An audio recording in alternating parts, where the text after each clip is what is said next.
welcome back to Married to Purpose. I am Lady Sweet, and thank you for clicking on this video. Today, I am just lounging around, but I wanted to basically share my favorite Bible verse. And to sum it up, well, I ain't gonna tell you what it is to sum it up, it's probably on the title.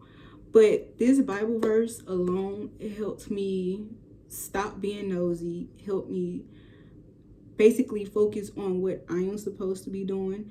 So if you have an issue, like you always looking at your ex's page, or you're always looking at what they're doing and trying to compare yourself to somebody else, this verse will help you. This is what actually got me into the Bible for real. Like, this is the verse that I tabbed, and I was like, you know what, I'm gonna keep reading this.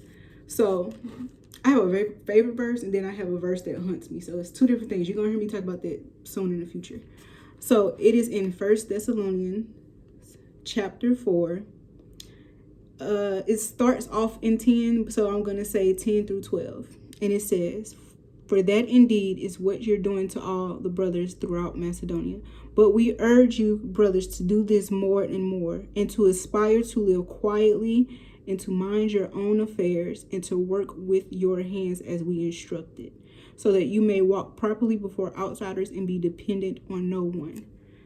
The epitome of those verses is mind your business and move in silence and work on what you're supposed to be doing.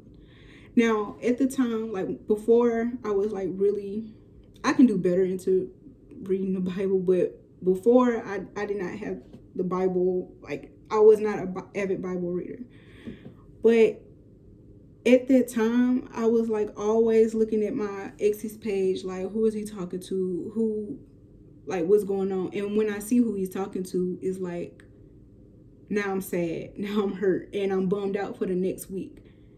And reading that verse alone, it kind of made sense to where it was like, if you were minding your business, you would know who he was talking to, and you wouldn't be upset, and you can be productive in what you're doing. Because we all know when we get upset about a love interest, we don't want to do nothing. It really bothers us. But reading that verse, the fact that was like the first verse, like I just randomly opened up the Bible and that was it.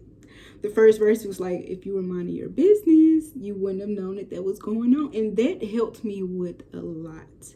That's just one aspect of it. Like, mind your business. And that helped with my social media fast too, because if you think about it, social media is just a place for you to compare yourself to other people and to be nosy and to gossip. That's all social media is, really. And to buy stuff, market and buy stuff. What end of it you're on, it depends on you. But that taught me, mind your business.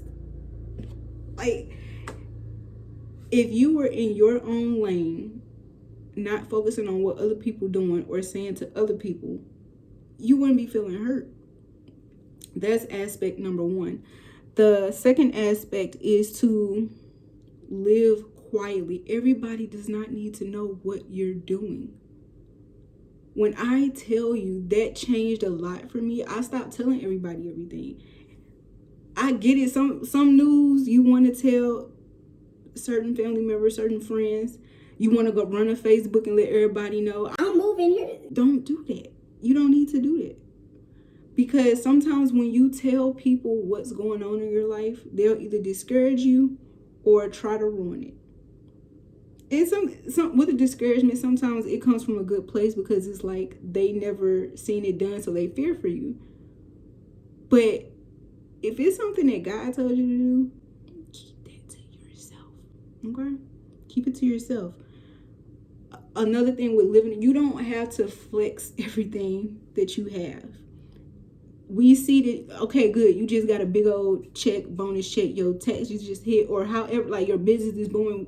I know that is a huge accomplishment, but people do not need to see that. People do not need to know what you're doing. Okay? Certain people just would try to ruin stuff. Certain people would try to put salt on whatever God is doing for you. Don't, okay?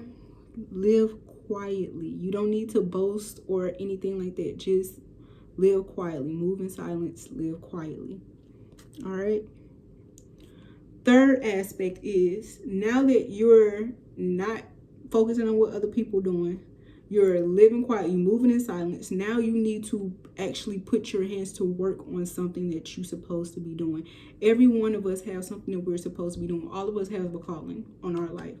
The thing is, we get so sidetracked with what, like, of the everyday hustle and bustle of life that we kind of ignore our calling. A lot of us do not know our calling. We just moving. We just busy. We're not being productive. We're just being busy. We go to work, come home, or eat, go to sleep, shower, or, like, we just doing stuff. We're not doing nothing effective. Put your hands to what you're supposed to be doing. Don't do nothing else other than that, okay? So, stop comparing yourself to other people. Stop looking at what other people doing. Stop gossiping. That's not in here, but stop gossiping. If you can't say what you just told that lady to the other person's face, don't say it at all. Because somehow, some way, it's going to get back to that other person. So if you can't say it to that person's face, don't say it at all. Tell it to yourself. So live in silence. Live quietly. You don't need to be flashy, flexing, all that other stuff. You don't need to do that. All right? It's not necessary. I know. And look, this is coming from me too. I get it. Sometimes we're not used to nothing. So now we want to tell people like, look, I finally made it. You don't have to do all that. That's not necessary. Okay? Live quietly. Move in silence. Everybody don't need to know what you're doing. Sometimes, and I went through this, sometimes you thinking people are for you and on your team, and God has been trying to tell you they're not for you. Matter of fact, he will put a hold on your next threshold of a blessing because you still hang with them people and telling them everything that you're doing. True story. That true story of my life. True story of my life. I had to stop telling people everything for me to start getting an increase in my life. Okay? Also, work to what you're supposed to be. Productive. Just work. Now, I'm not saying like work yourself to craziness, but be productive in what you're supposed to be doing. I doubt that you're supposed to be working at Amazon for the rest of your life. I'm gonna say that again. I doubt you're supposed to be working at Amazon for the rest of your life. I doubt you're supposed to be on welfare for the rest of your life. And I get it. Welfare is beautiful. Welfare is beautiful. It's sweet, but it's temporary. That's why we running out of space. We running out of funds because we getting on welfare and we not trying to get off of it. We trying to make it a forever thing. I get it. I know that it is a beautiful thing to have, but work to get better. Work to get better. I'm talking to myself too. All right. That welfare hit me. I'm saying. I know food stamps is a blessing, but it's time for us to work towards getting off of it. Other people need to get the funds too. Especially the elderly. The elderly and the disabled, they need those funds to work. Be an example for your community and for your kids. Nod with me. Yeah, it hurt, but yeah, nod with me. But that's all I have to say. I want to thank you for watching this. Like I say, this is my favorite verse. This was the first verse that made me want to say, you know what? And I always believed in God, but I wasn't fully devout as I am now.